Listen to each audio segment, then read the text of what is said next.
और ये मई, जून और जुलाई कितनी सैलरी मिल रही है आपको? हमें मिलती है 11,000 खाते में आती है, कैश लेते हो? खाते में। और जो ड्राइवर की है ना, ड्राइवर का पूरा साल हो गया जी, पूरी सैलरी नहीं निकलती है। कभी 15,000 ड्राइवर कौन कौन है तुम्हारे? एक रणजीत है जी। तुम लोग 2016 से 16 से लेके आज 26 तक 10 साल में, ये तो चलो दर्शन 10 साल से है, कोई 8 साल से होगा, कोई 6 साल से होगा, कोई 5 साल से होगा। तो क्या उन 10 सालों की, 5 साल की, 4 साल की ईपीएफ की, प्रोविडेंट फंड की आपकी कोई डिटेल आपके पास है?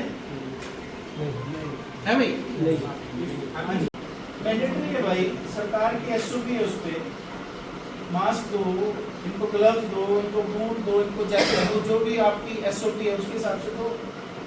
ऐसा ही सब जो प्रावधान है विधि अनुसार आप कार्रवाई करें इसके खिलाफ।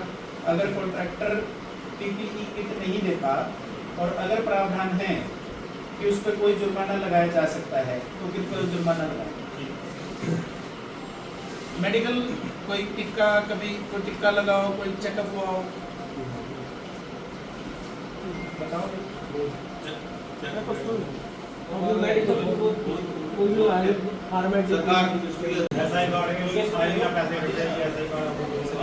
ऐसे करते हो ये सही कार्ड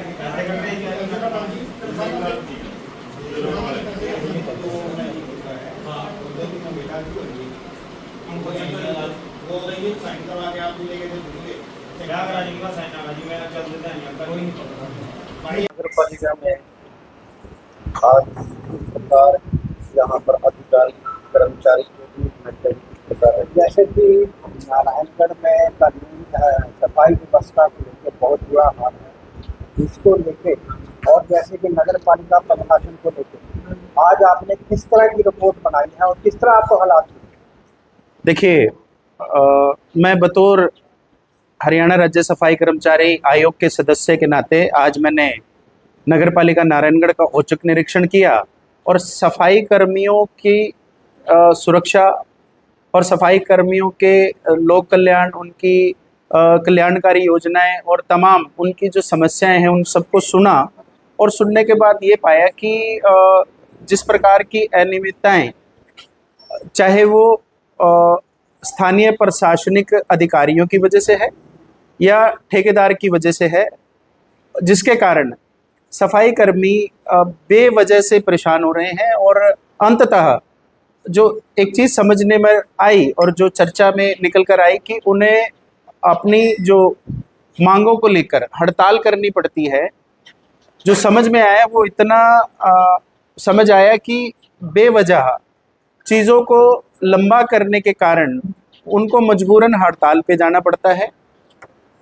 ठेकेदारों के पास जो बकाया राशि उनकी पेंडिंग है उसको लेकर संबंधित अधिकारियों को, जो ठेकेदारी प्रथा को देखते हैं, अन्य जरूरी दिशा निर्देश अधिकारियों को दिए गए हैं कि इनके जो बकाया वेतन है या न्यूनतम वेतन जो भी है, जो भी इनके एरियर्स ड्यू हैं या सैलरी ड्यू है, वो तुरंत प्रभाव से इनको दिलवाई जाए।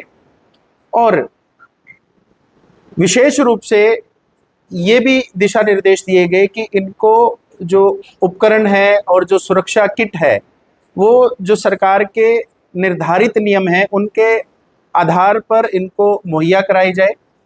और इन सबकी जो एक मुख्यतः मांग थी कि ईएसआई कार्ड इनको नहीं मिले हुए, तो मैंने अधिकारियों से बात की है और अधिकारियों ने आश्वस्त किया है कि अगले 2 दिनों में इन लोगों को या अगले 4 दिनों में इन लोगों को ईएसआई कार्ड मुहैया करवा दिए जाएंगे।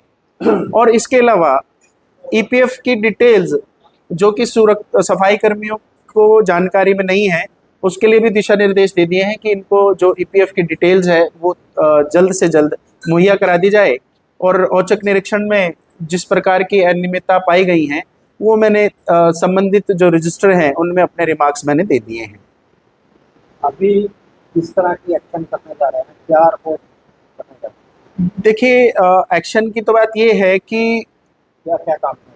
अधिकारियों ने कहा है कि जो बकाया राशि है उसके लिए हम संबंधित जो भी ठेकेदार है उसको एक नोटिस देंगे, 7 दिन का एक नोटिस देंगे, और ये भी दिशा निर्देश दे दिए गए हैं कि अगर ठेकेदार उचित समय पर और विधि अनुसार उसका जवाब नहीं देता तो उनके खिलाफ विधि अनुसार कानूनी कार्रवाई भी करने के प्रावधान है, और उसके भी एक दिशा निर्देश दिया गया है। सर नगर पालिका में ऐसा भी कुछ पाया गया, कुछ अधिकारी मौके पे है थे, कुछ अधिकारी नहीं थे?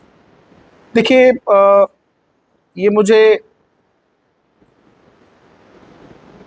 प्रतीत हुआ कि कुछ अधिकारी लापरवाही व्यवहार जो उनका था वो लापरवाही से भरा हुआ था। तो जिस प्रकार से आयोग के एक सदस्य के नाते मेरा एक औचक निरीक्षण था, उन्हें मुझे सहयोग करना चाहिए था। 1-2 अधिकारी हैं जिन्होंने सहयोग नहीं किया, बस इस प्रकार की अनियमितता पाई गई हैं। लेकिन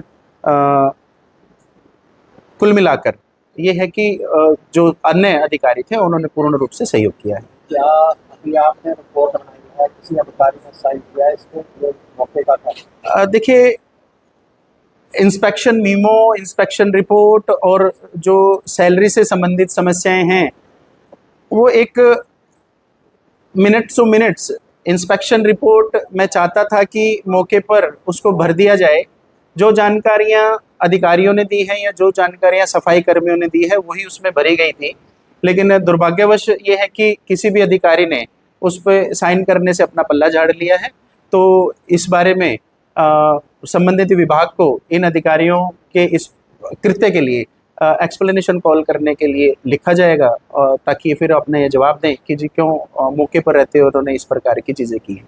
क्या जैसे कि खामियां पाई गई हैं, जैसे कि ठेकेदार है या जहाँ प्रशासक है, उसके खिलाफ कोई कानूनी कार्रवाई नहीं? देखिए, कानूनी कार्रवाई का प्रावधान ये है कि कुछ सफाई कर्मियों ने शिकायत देने की बात की है। लिखित में शिकायत आयोग के पास आ जाएगी, और लिखित शिकायत अगर बनती होगी विधि अनुसार तो निश्चित रूप से जिन अधिकारियों का या जिन ठेकेदारों का इस प्रकार की भूमिका पाई जाती है कि उनके कारण से सफाई कर्मचारियों को परेशानी आ रही है, निश्चित रूप से उन लोगों के खिलाफ एफआईआर दर्ज होगी। ये पूरा आयोग सफाई कर्मचारियों के हितों के लिए, सफाई कर्मचारियों के सेफगार्ड्स के लिए, सफाई कर्मचारियों के सामाजिक, आर्थिक और शैक्षणिक विकास के लिए काम करता है। माननीय मुख्यमंत्री श्री नायब सिंह सैनी जी के नेतृत्व में और हमारे विभाग के जो मंत्री हैं माननीय श्री कृष्ण बेदी जी, उनके कुशल मार्गदर्शन में हम आयोग को आगे बढ़ा रहे हैं, ताकि सफाई कर्मचारियों को जो सुविधाएं, जो उनके सेफगार्ड, जो उनके हितों के लिए काम किया जा सके, ये आयोग वो कर सके। क्योंकि अंत्योदय ही एक जो उद्देश्य है अंत्योदय का उद्देश्य यही सफाई कर्मचारियों पर पूरा होता है, क्योंकि सबसे अंतिम पायदान पर सफाई कर्मचारी ही खड़ा है और मुख्य धारा में लेकर आना आयोग का भी एक जिम्मा बनता है।